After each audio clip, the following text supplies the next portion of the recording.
En el primer tratado, oh Teófilo, hablé acerca de todas las cosas que Jesús comenzó a hacer y a enseñar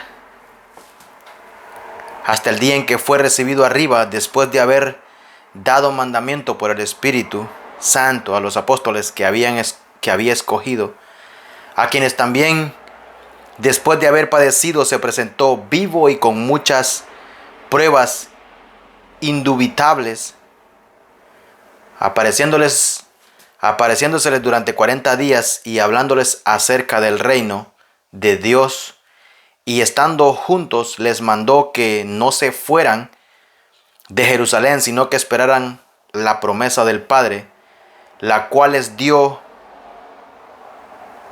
oísteis de mí, porque Juan ciertamente bautizaba con agua, mas vosotros seréis bautizados con el Espíritu Santo dentro de no muchos días. Entonces los que se habían reunido le preguntaron diciendo: Señor, ¿restaurarás el reino a Israel en este tiempo? Y les dijo: no os toca a vosotros saber los tiempos o las sazones que el Padre puso en su sola potestad, pero recibiréis poder cuando haya venido sobre vosotros el Espíritu Santo, y me seréis testigos en Jerusalén, en toda Judea, en Samaria y hasta lo último de la tierra. Y habiendo dicho estas cosas, viéndolo ellos, fue alzado y le recibió una nube que le ocultó de sus ojos. Y estando ellos con los ojos puestos en el cielo, entre tanto que él se iba, he aquí se pusieron junto a ellos dos varones con vestiduras blancas, los cuales también les dijeron: varones Galileos, ¿por qué estáis mirando al cielo? Este mismo Jesús que ha sido tomado de vosotros al cielo, así vendrá como le habéis visto ir al cielo. Hechos 1:1 al 11. La obra de Jesucristo se encuentra a la vez conclusa e inconclusa. Su gran labor de ofrecer redención está consumada y no se le puede añadir nada. Sin embargo, su obra de ministerio y proclamación aún no ha concluido.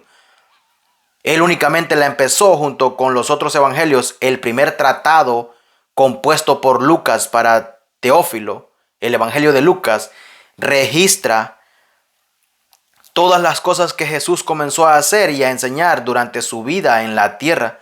El resto del Nuevo Testamento describe la continuación de su obra por medio de la iglesia primitiva, la que aún estamos terminando nosotros hasta que Él regrese. La obra de redención de Cristo ha terminado y la obra de evangelización por parte de la iglesia empieza. Hechos narra las etapas iniciales y las características de esa obra inconclusa, y establece la ruta que la iglesia debe seguir hasta el final. Cuando el libro de Hechos empieza, se realiza una importante transición durante el ministerio de nuestro Señor en la tierra. La obra de predicar y enseñar la hizo Él personalmente. Mientras entrenaba a sus discípulos, ahora es el momento de pasar esa responsabilidad a los apóstoles. Antes de ascender al Padre, la carga de proclamar el arrepentimiento y las buenas nuevas de perdón a un mundo perdido recaerá directamente sobre los hombros de ellos. Los apóstoles también serán responsables de enseñar a la iglesia las verdades de la fe desde un punto de vista puramente humano. Los apóstoles no estaban listos para tal tarea. Habían cosas que aún no comprendían. Su fe era débil, como lo evidencian las frecuentes reprimendas que hacía el Señor. Comparemos Mateo 8, 26, 14, 31 y 16, 8. Lucas 12, 28. Tampoco actuaron bien durante los acontecimientos traumáticos relacionados con el arresto y la crucifixión de Cristo. No solo fracasaron en su testimonio público, sino también en su lealtad privada y en su fe personal. Pedro, el líder conocido del grupo, había negado de manera vehemente y profana incluso conocer a Jesús. La fe y el carácter espiritual del apóstol no fueron suficientemente fuertes como para soportar la provocación de una humilde criada. Mateo 26, 69 y 70. Con excepción de Juan, todos los discípulos habían huido temiendo por sus vidas y no se hallaban por ninguna parte en el lugar de la crucifixión. Aunque Jesús había predicho explícitamente su resurrección, los discípulos se burlaron de los reportes iniciales de que la tumba estaba vacía. Lucas 24:11. Cuando Jesús se les apareció, los encontró escondidos tras puertas cerradas por temor a las autoridades judías. Tomás, ausente en esa primera aparición, no creyó ni siquiera el testimonio de otros 10 apóstoles. Solo una segunda aparición y la invitación del Señor a que tocara las heridas provocadas por la crucifixión curó a Tomás de su escepticismo. Era evidente que los mismos apóstoles carecían del entendimiento y del poder espiritual para cumplir ese ministerio inconcluso.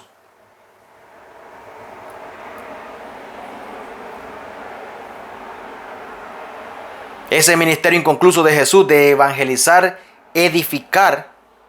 Sin embargo, en estas últimas palabras, para ellos antes de la ascensión, el Señor Jesucristo reitera, comparemos Juan 20:22, la promesa de que el Espíritu fortalecería a los apóstoles y a todos los creyentes posteriores con aquellos recursos necesarios para terminar la obra inconclusa del Señor. Y en este pasaje vemos que ellos necesitaban el correcto mensaje, la manifestación, el poder, el ministerio, la misión y el motivo. Y en primer lugar quiero que veamos el mensaje que ellos necesitaban. En el primer tratado, oh Teófilo, hablé acerca de todas las cosas que Jesús comenzó a hacer y a enseñar hasta el día en que fue recibido arriba, después de haber dado mandamiento por el Espíritu Santo a los apóstoles que había escogido. Hechos 1, versículo 1 y 2. Según se observa, el primer tratado se refiere al Evangelio de Lucas, que éste escribió para Teófilo. Ese tratado se centró en gran medida en la vida terrenal y el ministerio de nuestro Señor, revelando todas las cosas que Jesús comenzó a hacer y a enseñar hasta el día en que fue recibido arriba. Desde el inicio de su ministerio terrenal hasta su ascensión, Jesús había instruido a sus discípulos tanto con hechos como con palabras. Los milagros en él debían fortalecer la fe de ellos. Las parábolas que dijo debían clarificarles verdades espirituales. Las enseñanzas que impartió debían formarles la teología. Jesús les reveló la verdad que necesitaban para llevar a cabo la obra de él. Es lógico que quienes llevarían el mensaje de Cristo al mundo debían saber que ese mensaje debe ser una comprensión exacta del contenido de la verdad cristiana. Antes de que cualquier ministerio pueda ser eficaz, conocimiento fundamental para obtener el poder espiritual y cumplir la misión de la iglesia. Su ausencia es insuperable y devastadora para el propósito evangelístico de Dios.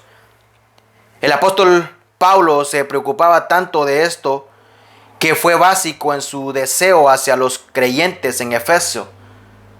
En Efesios 1, 18 y 19 oró así: alumbrando los ojos de vuestro entendimiento para que sepáis cuál es la esperanza a a que Él os ha llamado y cuál es la riqueza de la gloria de su herencia en los santos y cuál la supreeminente grandeza de su poder para con nosotros los que creemos. A los filipenses les escribió: y esto pido en oración, que vuestro amor abunde aún más y más en ciencia y en todo conocimiento, para que aprobéis lo mejor, a fin de que seáis sinceros e irreprensibles para el día de Cristo. Filipenses 1, 9 y 10.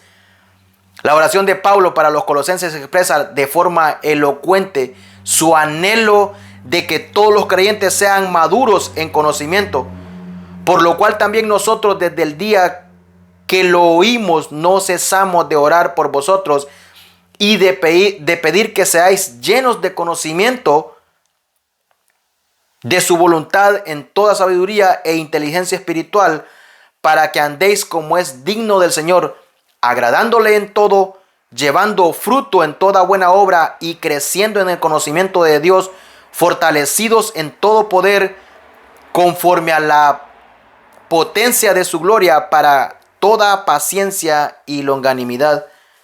Colosenses 1, 9 al 11. También en 2 de Timoteo 2:15, Pablo encarga a Timoteo: procurad con diligencia presentarte a Dios aprobado como obrero que no tiene de qué avergonzarse, que usa bien la palabra de verdad. Luego encargó a su hijo en la fe que enseñara la sana doctrina a otros. El escritor de Hebreos reprendió la ignorancia de la verdad en algunos de sus lectores, porque debiendo ser ya maestros después de tanto tiempo, tenéis necesidad de que se os vuelva a enseñar cuáles son los primeros rudimentos de la palabra de Dios, y habéis llegado a ser tales que tenéis necesidad de leche y no de alimento sólido. Hechos 5:12. Desde luego, el simple conocimiento objetivo no tenía poder para salvar a esos hebreos o a cualquier otra persona, a menos que se lo creyera y se lo apropiara. En Mateo 23, 2 y 3, Jesús advirtió del peligro de invitar a los fariseos hipócritas. En la cátedra de Moisés se sientan los escribas y los fariseos, así que todo lo que os digan que guardéis, guardadlo y hacedlo, mas no hagáis conforme a sus obras, porque dicen y no hacen. Jesús establece el patrón de coherencia en conducta y proclamación, porque como observó Lucas, él comenzó tanto a hacer como a enseñar. El Señor servía a la perfección la verdad que enseñaba. Pablo pidió a los creyentes que por medio de su manera de vivir expresaran la sana doctrina que les había enseñado. Él les escribió: presentándote tú en todo como ejemplo de buenas obras en la enseñanza, mostrando integridad,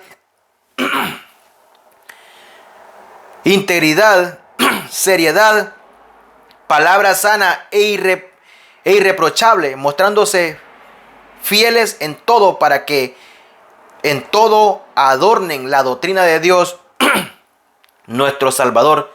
Tito 2, 7, 8 y 10.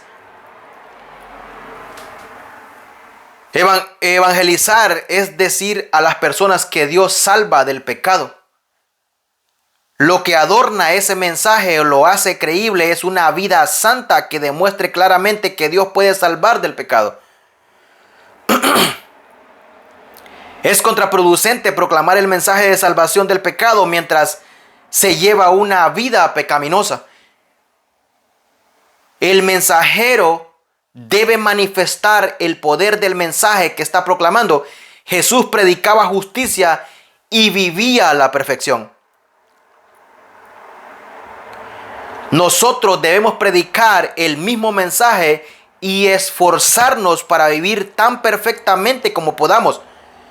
Dos factores principales contribuyen a la falta de poder en la iglesia de hoy. Primero, muchos ignoran la verdad bíblica. Segundo, quienes logran conocer la verdad bíblica muy a menudo no viven de acuerdo a ella.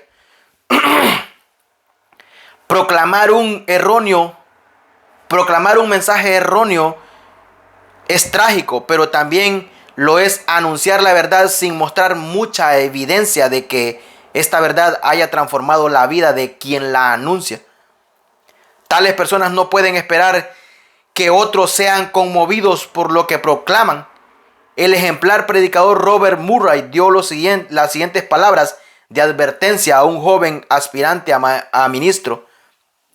Y dice: no olvides la cultura del hombre interior. Me refiero al corazón. Con qué diligencia el oficial de caballería mantiene su sable limpio y afilada.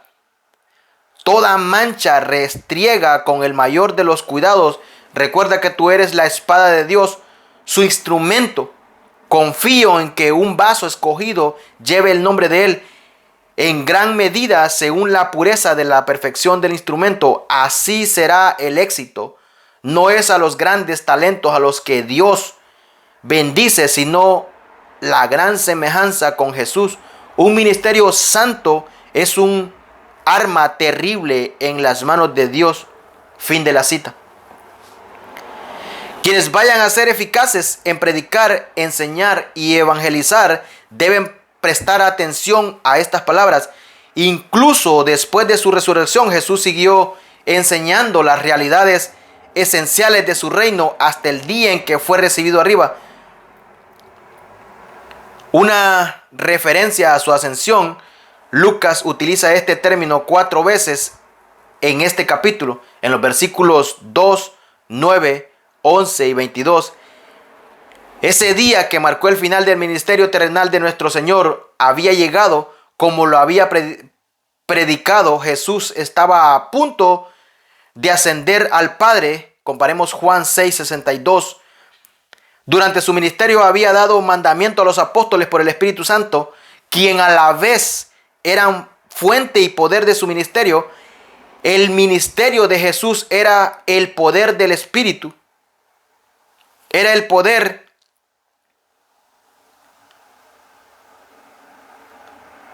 el modelo para los creyentes. Estos, igual que los apóstoles, también deben obedecer. El Espíritu Santo es la fuente de poder para el ministerio de los creyentes y les permite obedecer las enseñanzas de su Señor. El verbo enteio, dado mandamiento, señala una orden, Mateo 17:9, y hace hincapié en la fuerza de la verdad.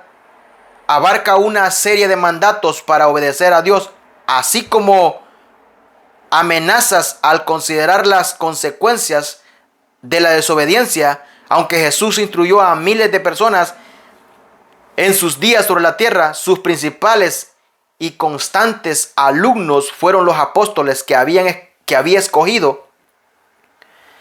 Prepararlos para su ministerio fundacional fue el objetivo primordial de la enseñanza del maestro. La calificación de ellos fue simplemente que el Señor los había elegido para salvación y servicio único. Él los salvó, comisionó, preparó, dotó y enseñó a fin de que pudieran ser testigos de la verdad y destinatarios de la revelación de Dios. Ellos establecieron el mensaje que los creyentes deben proclamar. La importancia de esta instrucción en preparar a estos hombres para terminar la obra del Señor no puede exagerarse. Nuestro Señor estaba creando en ellos la enseñanza que más tarde se llamó la doctrina de los apóstoles en Hechos 2:42, la verdad organizada que estableció a la iglesia. La eficacia del ministerio de todo creyente depende en gran medida de un conocimiento claro y profundo de la palabra. No asombra que Charles Spurgeon expusiera: podríamos predicar hasta que nuestra lengua se deteriore, hasta que agotemos nuestros pulmones y muramos, pero un alma no se convertirá a menos que el Espíritu Santo use la palabra para convertirla. Así es bendecida para corroer el mismísimo corazón de la Biblia hasta que por fin ustedes lleguen a hablar el lenguaje bíblico y su espíritu esté condimentando con las palabras del Señor, de modo que su sangre sea biblina y la misma esencia de la Biblia fluya de usted. Y esto nos lleva a nuestro segundo encabezado, la manifestación, a quien también después de haber padecido se presentó vivo con muchas pruebas indubitables, apareciéndoseles durante 40 días y hablándoles acerca del reino de Dios.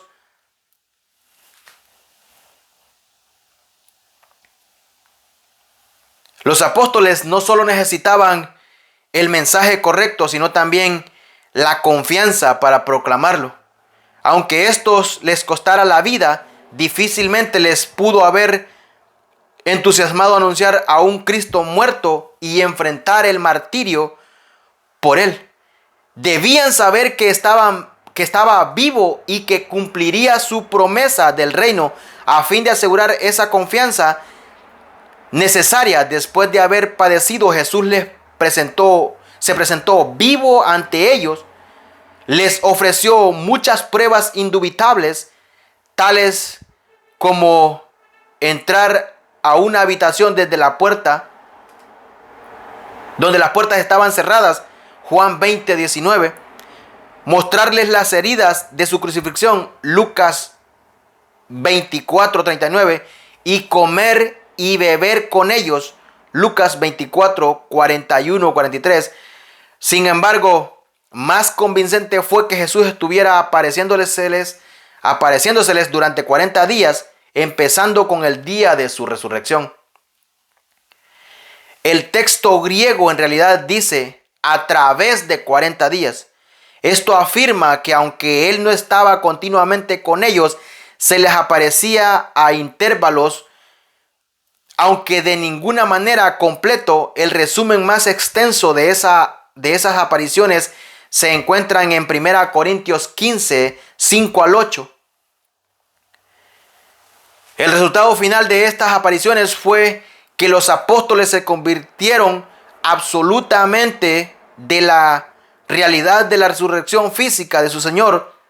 Esa seguridad les dio la valentía para predicar el evangelio a las mismas personas que crucificaron a Cristo. La transformación de los apóstoles de escépticos, temerosos y cobardes a testigos poderosos y audaces es prueba potente de la resurrección. Ha habido muchas sugerencias sobre el contenido de las enseñanzas del Señor durante 40 días. Los religiosos místicos sostienen que Él impartió a los apóstoles el conocimiento secreto que caracterizaba al gnosticismo. Muchos en la iglesia primitiva creían que el Señor les enseñó a los creyentes acerca del mandato de la iglesia. Sin embargo, Lucas calla todas las especulaciones cuando revela que durante ese tiempo el Señor estuvo hablándoles acerca del reino de Dios. Les enseñó más verdades relacionadas con el dominio del gobierno divino sobre los corazones de los creyentes. Ese tema frecuente durante el ministerio terrenal del Señor Jesucristo. Mateo 4, 23, 9, 35, 10, 7 ofreció una prueba adicional a los discípulos de que realmente se trataba de Él.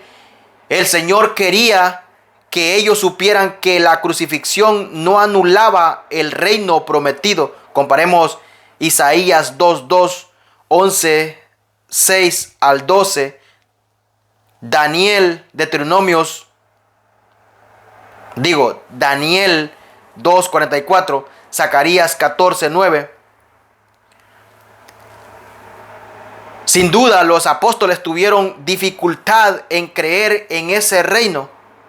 Después de la muerte del rey, la resurrección cambió todo eso y desde ese momento en adelante proclamaron a Jesucristo como rey sobre un reino invisible y espiritual. El reino se manifestará en su plenitud de la segunda venida En ese momento nuestro Señor reinará personalmente. Hoy en día Jesucristo no se manifiesta de manera física y visible a los creyentes. Él le dijo a Tomás: porque me has visto, Tomás, creíste. Bienaventurados los que no vieron y creyeron. Juan 20:29. Mientras Pedro escribió: a quien amáis sin haberle visto, en quien creyendo, aunque ahora no lo veis, os alegráis con gozo inefable y glorioso. Primera Pedro 1:8. Sin embargo, la manifestación del Señor no es menos real para nosotros. Comparemos Colosenses 1:29. Tal comunión personal con el Salvador resucitado y exaltado es esencial para consumar su obra inconclusa del ministerio. Tercer encabezado, el poder. Y estando juntos les mandó que no se fueran de Jerusalén, sino que esperaran en la promesa del Padre, la cual les dijo: oísteis.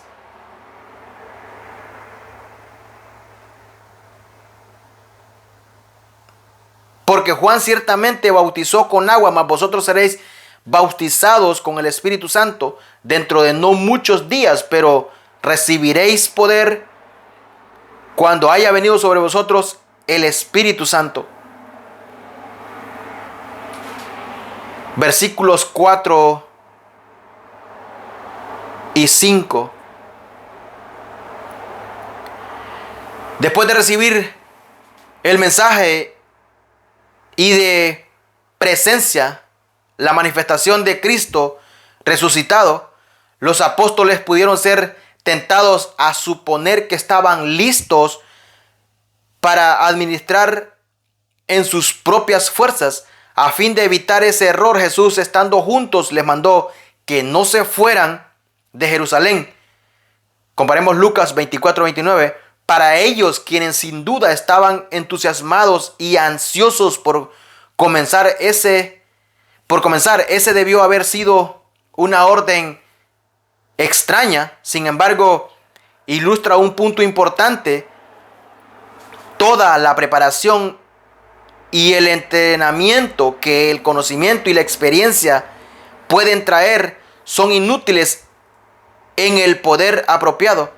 El poder tenía que acompañar a la verdad para asegurarse de que los apóstoles no solo estaban motivados, sino facultados divinamente para su misión. Jesús les ordenó que esperasen la promesa del Padre, esa promesa reiterada durante el ministerio terrenal del Señor. Comparemos otra vez Lucas 11:13, 24:49, Juan 7:39, 14:16 al 26, 15:26. Era que les sería enviado el Espíritu Santo. Hechos 2:33. La promesa de Dios se cumpliría exactamente 10 días después, en el día de Pentecostés. Los apóstoles, al igual que todos los creyentes de todas las dispensaciones, sabían del Espíritu Santo y habían probado su acción. Cuando Jesús los envió en un viaje de predicación, les afirmó: no sois vosotros los que habláis, sino el Espíritu de vuestros padres que habla en vosotros. Mateo 10:20. Jesús comentó a los apóstoles: el Espíritu de verdad mora con vosotros y estará en vosotros. Al igual que otros creyentes experimentaron el poder del Espíritu para salvación y vida, como también para ocasiones especiales en el ministerio. En Pentecostés, el Espíritu moraría en ellos de manera permanente y los facultaría en una forma única. Aunque esa promesa del poder fue principalmente para los apóstoles, como lo fue la promesa de la revelación e inspiración, también prevé secundariamente que el poder habilitador del Espíritu se daría a todos los creyentes. Hechos 8:14. La promesa general estaba en el núcleo de las profecías del Antiguo Testamento relacionadas con el nuevo pacto. Podemos ver Ezequiel 36:25. Registra la promesa de Dios para todo aquel que entra al nuevo pacto. Esparciré sobre vosotros agua limpia y seréis limpiados de todas vuestras inmundicias, y todos vuestros ídolos os limpiaré, os daré corazón nuevo y pondré espíritu nuevo dentro de vosotros, y quitaré de vuestra carne el corazón de piedra y os daré un corazón de carne, y pondré dentro de vosotros mi espíritu. Habría de venir una plenitud del Espíritu en alguna manera única al nuevo pacto y para todos los creyentes, pero también habría una unción especial para los apóstoles. Una extraordinaria comparación en este sentido de la promesa es el bautismo de Jesucristo.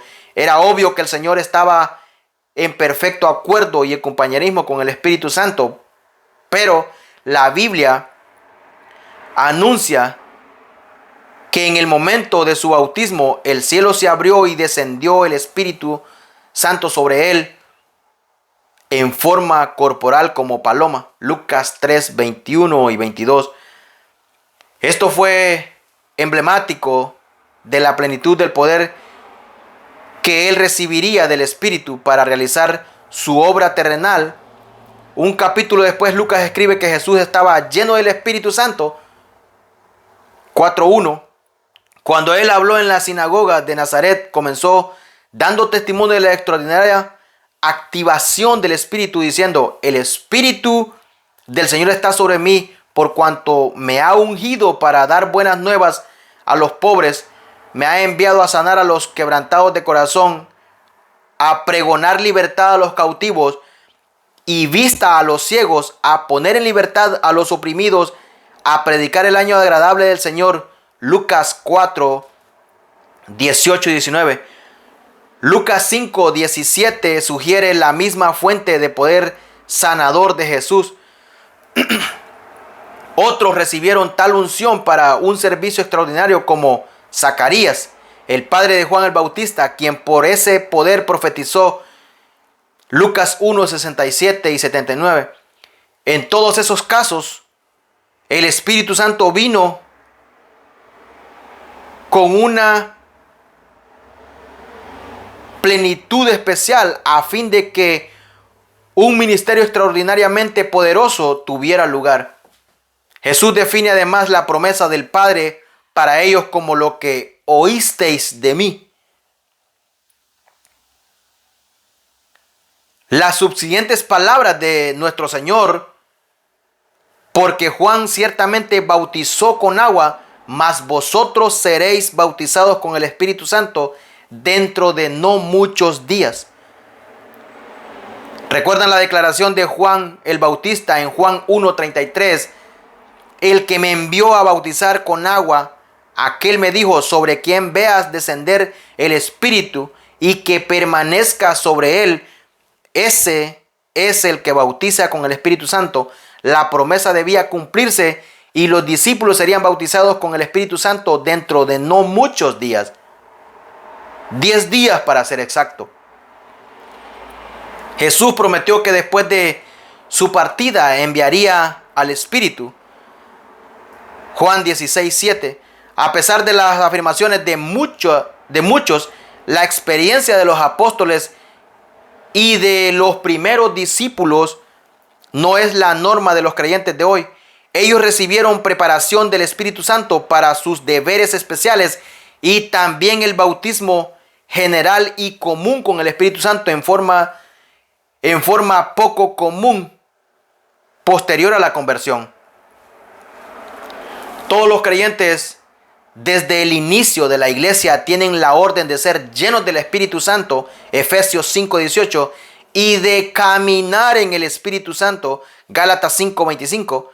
Pero a estos primeros apóstoles y creyentes se les dijo que esperaran mostrando el cambio que se produjo en la era de la iglesia.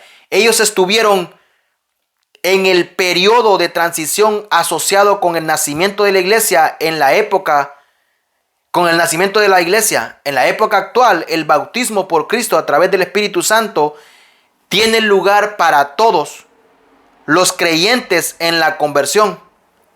En ese momento, cada uno entra al cuerpo de Cristo. 1 Corintios 12:13. En ese instante, el Espíritu Santo también hace morada permanente en el alma de la persona convertida. Por lo que no existe tal cosa como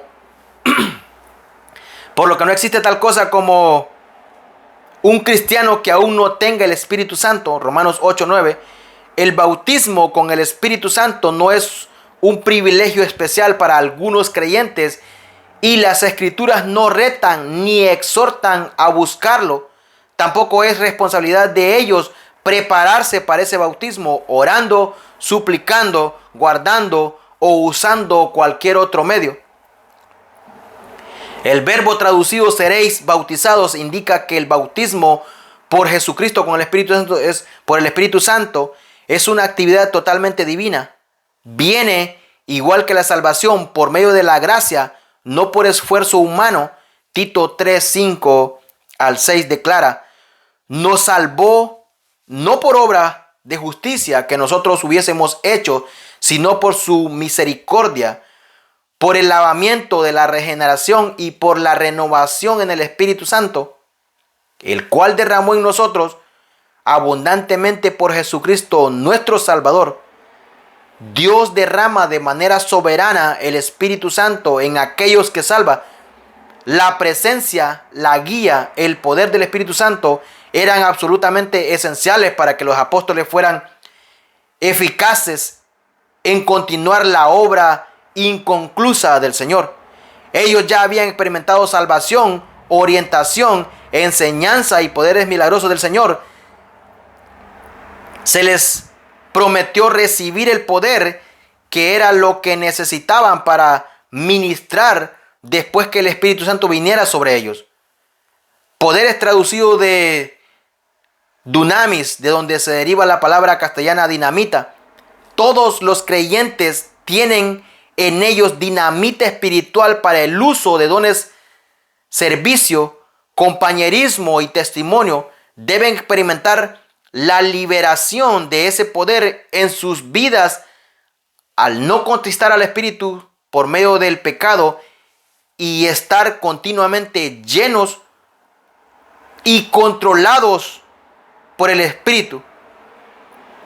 Lo último que se lleva a cabo cuando cada momento los creyentes le ceden el control de sus vidas, que es lo mismo que ceder sus mentes a la palabra, la Biblia. Colosenses 3:16.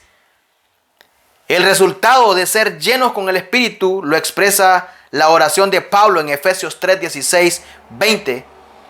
Que Dios os dé, conforme a las riquezas de su gloria, el ser fortalecidos con el poder en el hombre interior por su Espíritu, y a aquel que es poderoso para hacer todas las cosas mucho más abundantes de lo que pedimos o entendemos, según el poder que actúa en nosotros. Cuarto encabezado, el ministerio. Entonces los que se habían reunido le preguntaron diciendo: Señor, ¿restaurarás el reino a Israel en este tiempo? Y les dijo: no, os toca a vosotros saber los tiempos o las sazones que el Padre puso en su sola potestad. 1:6-7. Un componente paradójico de los recursos para continuar el ministerio del Señor era algo que los creyentes no conocían ni podían averiguar. Los apóstoles hablaron de la ferviente esperanza de su nación en que el Mesías vendría a ocuparse de su reino terrenal. A menudo Jesús les enseñó proféticamente acerca del futuro. Mateo 13:40-50. Lo que le preguntaron de modo entusiasta: Señor, ¿restaurarás el reino a Israel en este tiempo? Es por tanto perfectamente comprensible. Después de todo, aquí estaba el Mesías resucitado hablándoles acerca de su reino. Ellos no conocían ninguna razón para que el reino no se pudiera establecer de inmediato, puesto que la obra mesiánica señala que el fin de la era había llegado. Se debe recordar que el intervalo entre las dos venidas del Mesías no se enseñó explícitamente en el Antiguo Testamento. Los discípulos en el camino de Emaús se desilusionaron en gran manera porque Jesús no redimió a Israel ni estableció su reino. Lucas 24:21. Además, los apóstoles sabían que Ezequiel 36 y Joel 2 relacionaban la venida del reino con el derramamiento del Espíritu Santo que Jesús les acababa de prometer.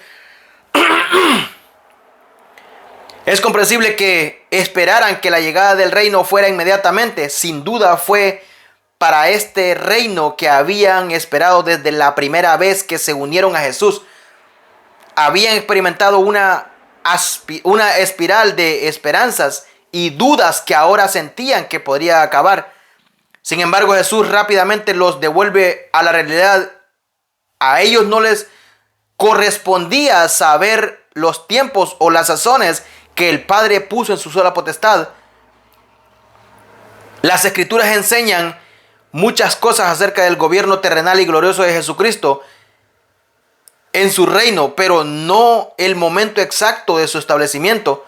Tiempos, kairos, se refiere a características particularidades de épocas y sucesos. Dios en su sola potestad ha determinado todos los aspectos del futuro y el reino, pero en lo que respecta a los hombres, esa sigue siendo una de las cosas secretas que pertenecen a Jehová nuestro Dios. Deuteronomios 29. Lo único que los creyentes pueden saber es que el reino será establecido en la segunda venida. Mateo 25, 21 al 34. Sin embargo, el tiempo de la segunda venida permanece como algo secreto. Marcos 13, 32. Que Jesús no niegue la expectativa de los apóstoles de un reino literal y terrenal en que participe Israel es muy significativo. Muestra que el entendimiento que tenían del reino prometido era correcto, excepto por el tiempo de su llegada. Si se equivocaban respecto a un punto tan crucial en la enseñanza del reino de Jesús, que Él no les corrigiera sería desconcertante y engañoso. Una explicación más probable es que la expectativa de los apóstoles de un reino literal y terrenal reflejaba la propia enseñanza del Señor y el plan de Dios revelado claramente en el Antiguo Testamento, puesto que no se puede saber el tiempo de su venida y que el Señor podría regresar en cualquier momento. Los creyentes deben estar constantemente listos. Todos deben recordar la solemne advertencia del Señor en Marcos 13, 33, 37. Mirad, velad y orad, porque no sabéis cuándo será el tiempo. Es como el hombre que, yéndose lejos, dejó su casa y dio autoridad a sus siervos y cada uno su obra. Y al portero mandó que velase. Velad pues, porque no sabéis cuándo vendrá el Señor de la casa, si al anochecer, o a la medianoche, o al canto del gallo, o a la mañana, para que cuando venga de repente no os halle durmiendo. Y lo que a vosotros digo, a todos lo digo.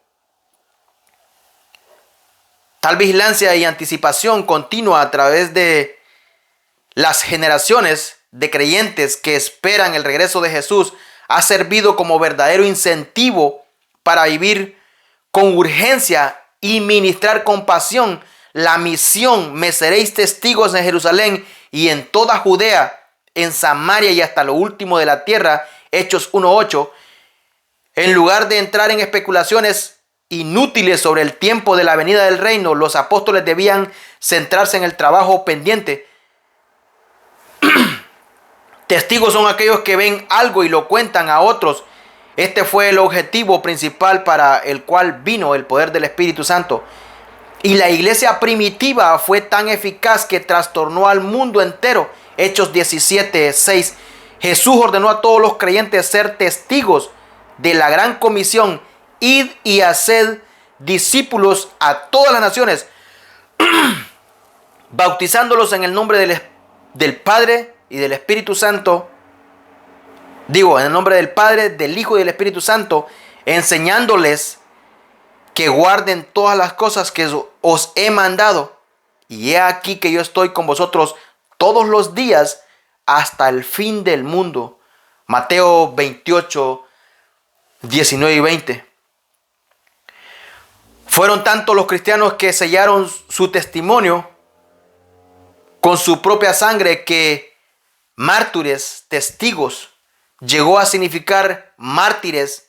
Su sangre, como declaró Tertuliano, se convirtió en la semilla de la iglesia. Muchos se sintieron atraídos a la fe en Cristo al observar cómo los cristianos aceptaban la muerte con calma y con alegría. Da la sensación de que los creyentes ni siquiera eligen ser testigos o no. Son testigos y la única pregunta es: ¿cuán eficaz es su testimonio? Si la iglesia ha de alcanzar al mundo perdido con las buenas nuevas del Evangelio, he aquí orden para los creyentes: santificad a Dios el Señor en vuestros corazones y estad siempre preparados para presentar defensa con mansedumbre y reverencia ante todos los que demanden paso de la esperanza que hay en vosotros. 1 Pedro 3:15. Tito 2 indica que en la manera en que los cristianos viven yace en la plataforma de integridad y credibilidad en que se construye el testimonio personal y eficaz. Ese texto, Pablo escribe que debemos vivir de tal modo que la palabra de Dios no sea blasfemada. Versículo 5. Que el adversario se avergüence y no tenga nada malo que decir de nosotros. Versículo 8. Y que en todo adornan la doctrina de Dios nuestro Salvador. Versículo 10. A fin de que podamos hacer posible que el Evangelio Salvador llegue a todos de forma cautivadora. Comenzando en Jerusalén, los apóstoles llevaron a cabo el mandato del Señor. Su testimonio se extendió más allá hasta que toda Judea y Samaria, la región vecina, y finalmente hasta lo último de la tierra. El versículo 8 provee el esquema general para el libro de Hechos. Siguiendo ese esquema, Lucas narra la irresistible marcha del cristianismo desde Jerusalén, dentro de Samaria y luego a través del mundo romano. Este comienzo debía alterar de manera dramática el curso de la historia, y la difusión del mensaje del Evangelio ha continuado más allá de Hechos hasta alcanzar toda la tierra. Los creyentes de hoy siguen teniendo la responsabilidad de ser testigos de Cristo por todo el mundo. Esa esfera para testificar es tan extensa como lo es el reino. Todo el mundo. Esa fue y es la misión para la iglesia hasta que Jesús venga. Y como quinto y último encabezado tenemos el motivo. Y habiendo dicho estas cosas, viéndolos ellos, fue alzado y le recibió una nube que le ocultó de sus ojos, y estando ellos con los ojos puestos en el cielo, entre tanto que él se iba, he aquí que se pusieron junto a ellos dos varones con vestiduras blancas, las cuales también les dijeron: varones galileos, ¿por qué estáis mirando al cielo? Este mismo Jesús que ha sido tomado de vosotros al cielo, así vendrá como le habéis visto ir al cielo. 1:9-11. El Señor Jesucristo estaba a punto de partir para el cielo, a fin de regresar a su antigua gloria. Comparemos Juan 17:1-6. Antes de hacer eso, dejó a los apóstoles con un dramático momento final que les dio una poderosa motivación para llevar a cabo la obra del Señor. Para asombro de ellos, Él fue alzado y le recibió una nube que le ocultó. Jesús, en su glorioso cuerpo resucitado, dejó este mundo por el reino del cielo a fin de ocupar su lugar en el trono a la diestra de Dios, de vuelta al monte de los olivos. Lucas 24:50. Los estupefactos discípulos se quedaron con los ojos puestos en el cielo, entre tanto que él se iba. Para su mayor consternación, se pusieron junto a ellos ángeles descritos como dos varones con vestiduras blancas. Tales apariciones angelicales no era extraña. Génesis 18:2. Estos ángeles preguntaron a los desconcertados apóstoles: varones galileos, ¿por qué estáis mirando al cielo? Los llamaron varones galileos porque todos los apóstoles, con excepción del traidor Judas, eran de esa región. La pregunta de los ángeles: ¿por qué estáis mirando al cielo?, indica más que curiosidad ante el milagro. La palabra traducida mirando indica contemplar de manera prolongada. En este caso se trataba de una ojeada fija, como si estuvieran perdiendo a alguien. La pregunta entonces es una suave reprensión para los apóstoles. No estaban perdiendo a Jesús como temían. Quizás algunos de ellos recordaron la visión de Ezequiel, quien vio la gloria de Dios elevándose al cielo desde Israel. Ezequiel 10:18-19. Y temieron que estuviera ocurriendo otra vez. Los ángeles sugirieron diciendo: este mismo Jesús que ha sido tomado de vosotros al cielo, así vendrá como le habéis visto ir al cielo.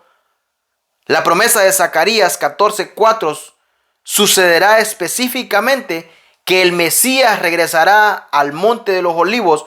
Los ángeles resaltaron que este mismo Jesús que los apóstoles habían visto ascender iba a volver un día como lo habían visto ir al cielo. Regresará en su cuerpo glorificado en las nubes. Comparemos Daniel 7:13, Mateo 24:30, 26:64, Apocalipsis 1:7, 14:14. Exactamente como en su ascensión. Estos se convierten en un motivo convincente. Nadie sabe cuándo vendrá el Señor, pero todos deben vivir en anticipación de que podría ser durante su propia vida. Romanos 13:12-14. Segunda Pedro 3:14-18. La verdad de que Cristo regresará brinda un poderoso motivo para servirle. Pablo escribe: es necesario que todos nosotros compadezcamos ante el tribunal de Cristo para que cada uno reciba lo que haya hecho, sea bueno o sea malo. Segunda Corintios 5:10. En Apocalipsis 22:12 el Señor Jesucristo declaró: he aquí yo vengo pronto, y mi galardón conmigo para recompensar a cada uno según su obra. Los creyentes deben servir fielmente a Cristo a la luz de su eminente regreso. En Apocalipsis 16:15 Jesús advirtió: he aquí yo vengo como ladrón. Bienaventurado el que vela y guarda sus ropas para que no ande desnudo y vea sus vergüenzas. La tarea de terminar la obra que Jesús comenzó, el deber de evangelizar al mundo perdido, es intimidante, pero en su misericordia el Señor desde el principio ha provisto todos los recursos espirituales necesarios para cumplir esa tarea. Depende de cada creyente apropiarse de tales recursos y usarlos. Me es necesario hacer las obras del que me envió, entre tanto que el día dure. La noche viene cuando nadie puede trabajar, declaró el Señor Jesucristo. Y con esto quiero despedirme nuevamente, dándoles una invitación más a que mediten, y espero verlos en un próximo video.